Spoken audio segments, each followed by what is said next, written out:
এবার রাজ্য রাজনীতি নিয়ে আলোচনা করব, কারণ এই মুহূর্তে গোটা দেশে যে বিজেপি শাসিত রাজ্যগুলি রয়েছে সেখানে সভাপতি পদ কিন্তু বদল হচ্ছে। সেই জায়গায় দাঁড়িয়ে বেশ কিছু রাজ্যের ক্ষেত্রে সভাপতি পদে আসীন হয়ে গেছে, কিন্তু ত্রিপুরা রাজ্য এখনো পর্যন্ত হয়নি। তবে হ্যাঁ, রাজ্যের বিজেপি সভাপতি কে হতে চলেছে তা নিয়ে কিন্তু এবার রাজনৈতিক মহলে তুমুল জোর জল্পনা শুরু হয়ে গেছে। এবং এই মুহূর্তে কোন নাম এবার উঠে আসতে পারে তা নিয়ে কিন্তু একটা গুঞ্জন যেমন শুরু হয়েছে, অন্যদিকে মহিলা কোনো নেত্রী কি এবার বিজেপির রাজ্য সভাপতি হতে পারেন তা নিয়েও কিন্তু একটা গুঞ্জন যেমন রয়েছে, অন্যদিকে সর্বভারতীয় সভাপতি কে হতে পারেন তা নিয়েও কিন্তু একটা গুঞ্জন রয়েছে। বিজেপি জেপি নাড্ডার উত্তরসূরি কে হতে পারেন তা নিয়ে কিন্তু এবার চর্চায় রয়েছে। যেহেতু জানবো এই প্রসঙ্গে, আমাদের সঙ্গে যুক্ত হয়ে গেছে বার্তা সম্পাদক দেবব্রত চক্রবর্তী। দেবব্রত দা, গোটা বিজেপি শাসিত রাজ্যগুলির যেমন সভাপতি পদ নির্বাচন হচ্ছে, অন্যদিকে বিজেপির যে সর্বভারতীয় সভাপতি হচ্ছেন তা নিয়েও কিন্তু একটা প্রশ্ন থেকেই যাচ্ছে। তবে কি নতুন মুখ উঠে আসতে পারে? তবে কি সেই তালিকায় থাকতে পারে কোনো মহিলার নাম? কি জানতে পারছো? যে গোটা দেশে কিন্তু রাজ্যে রাজ্যে বর্তমানে তোমার বিজেপির যারা সভাপতি নির্বাচন প্রক্রিয়া তা চলছে ইতিমধ্যে। বেশ কয়েকটি রাজ্যে বিজেপির সভাপতি নাম ঘোষণা হয়ে গেছে, তবে এখনো ত্রিপুরায় সেটা হয়নি। হচ্ছে হবে এমনটাই চলছে ইতিমধ্যে, প্রস্তাব কাটছে বেশ কয়েকটি নাম। যাই হোক, এর মধ্যে যে এখন জল্পনা কল্পনার কেন্দ্রবিন্দুতে রয়েছে একটি বিষয়, তা হলো কে হচ্ছেন সর্বভারতীয় বিজেপির সভাপতি। তবে এক্ষেত্রে নতুন সংযোজন, এবার সম্ভবত কোন মহিলা নেত্রী বিজেপির সর্বভারতীয় সভাপতি হতে পারেন বলে কিন্তু রাজনৈতিক মহলে একটা তোমার চর্চা রয়েছে। রাজ্যে রাজ্যে বিজেপি সভাপতি নির্বাচন প্রক্রিয়া শুরু হয়ে গেছে। বর্তমানে সর্বভারতীয় সভাপতি জেপি নাড্ডার উত্তরসূরির নামও কিন্তু চলতি মাসের শেষের দিকেই ঘোষণা করতে পারে বিজেপি। এতদিন সভাপতি হওয়ার দৌড়ে একাধিক নাম শোনা যাচ্ছিল, তবে এক সর্বভারতীয় সংবাদ মাধ্যম সূত্রে জানা গেছে বিজেপি এবার কোন মহিলাকে সর্বভারতীয় সভাপতি করার কথা ভাবছে। তাতে সায় রয়েছে, আরএসএস কিন্তু এতে সায় রয়েছে। তবে মহিলা হওয়ার পাশাপাশি আরো দুই শর্ত পূরণ করতে হবে কেরিয়ার শিবিরের বহু সর্বভারতীয় সভাপতিকে। এক এক নম্বর যা তা হচ্ছে দক্ষিণ ভারতের হতে হবে, কারণ উত্তর ভারত জয়ের পর এবার গেরুয়া শিবিরের লক্ষ্য দক্ষিণাত্য দখল। দুই, দক্ষিণের হলেও হিন্দি ভাষায় দখল থাকতে হবে, হিন্দিটা প্রাধান্য থাকতে হবে, কারণ উত্তরের রাজনীতিতে হিন্দিটা অত্যন্ত গুরুত্বপূর্ণ, সেটা সবাই জানে, এ ব্যাপারে বলার কোনো অপেক্ষা রাখে না। সুতরাং জেপি নাড্ডার যিনি উত্তরসূরি হবেন তার কিন্তু এবার হিন্দির ব্যাপারে একটা যথেষ্ট দখল থাকতে হবে। এই দুই শর্ত পূরণ করে সভাপতি হওয়ার দৌড়ে রয়েছেন জনাব তিনেক প্রভাবশালী বিজেপি নেত্রী, মহিলা নেত্রী নির্মলা সীতারামন।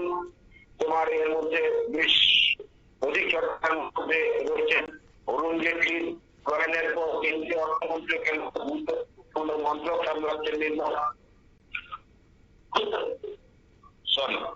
প্রধানমন্ত্রী নরেন্দ্র মোদীর আস্থাভাজন, যথেষ্ট আস্থাভাজন তিনি। জাতীয় রাজনীতিতে অভিজ্ঞ, বিজেপির শীর্ষ পদাধিকারীদের সঙ্গে সুসম্পর্ক রয়েছে। মহিলা কোনো সভাপতি বাঁচা হলে লড়াইয়ে সমান হয়ে রয়েছে এই মুহূর্তে নির্মলা সীতারামনের নাম।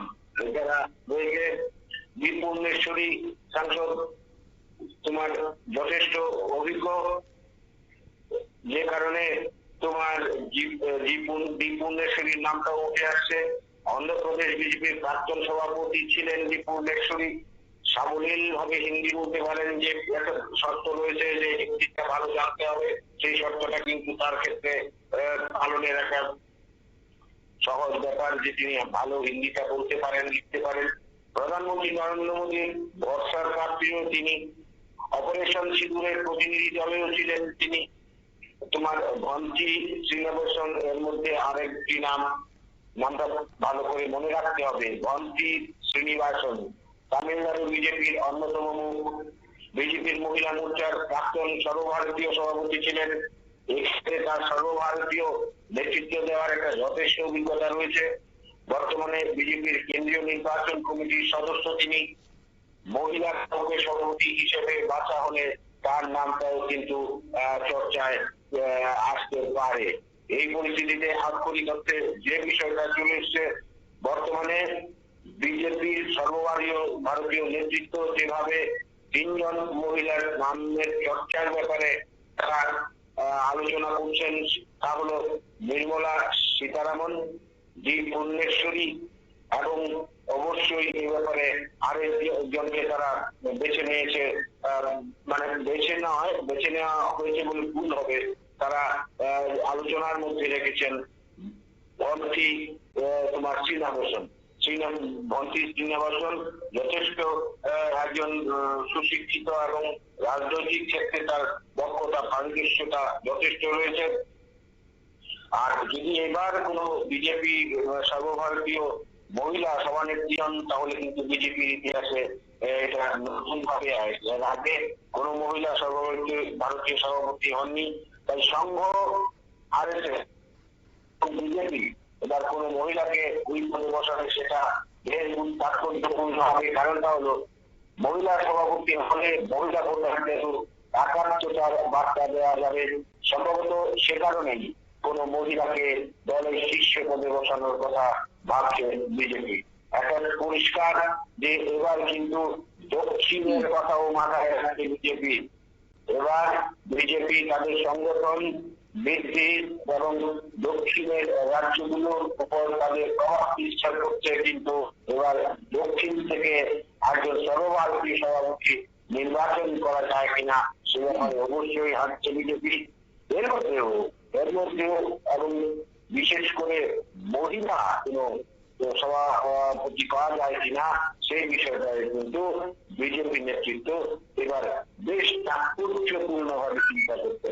একটাই লক্ষ্যটা হচ্ছে যে মহিলাদের কিভাবে বিজেপির প্রতি আকৃষ্ট করা যায়, বিজেপির প্রতি সমর্থন বাড়ানো যায়, সেটাই এখন মূল লক্ষ্য।